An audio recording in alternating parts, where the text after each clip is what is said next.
সেই এক পরিবহনের মালিক এবং শ্রমিক স্বার্থের পরিপন্থী, এবং সেখানে এমন এমন ধারা উল্লেখিত আছে যে ধারাগুলো মালিকের নিষ্পেষিত, শ্রমিকের নিষ্পেষিত। শ্রমিকের জন্য এমন কথা আছে 98 ধারা এবং 105 ধারা, যে কোনো অবস্থাতে তাদের দুর্ঘটনা যদি করে তাহলে কোনো অবস্থাতে তাদেরকে জামিন দেওয়া হবে না।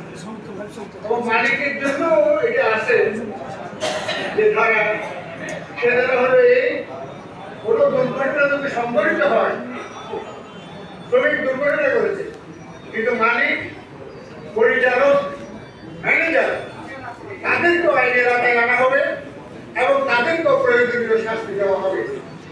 সুতরাং এই ধরনের যে আইন, সেই আইন পরিবহনের স্বার্থের পরিবর্তে, শ্রমিক স্বার্থের পরিবর্তে, মালিক স্বার্থের পরিবর্তে। আপনারা জানেন যে যেখানে কোনো কোনো ধারায়, আমার সময় সেভাবে নাই, সেভাবে আমি কথা বলতে পারবো না, জরিমানা ছিল 200 টাকা,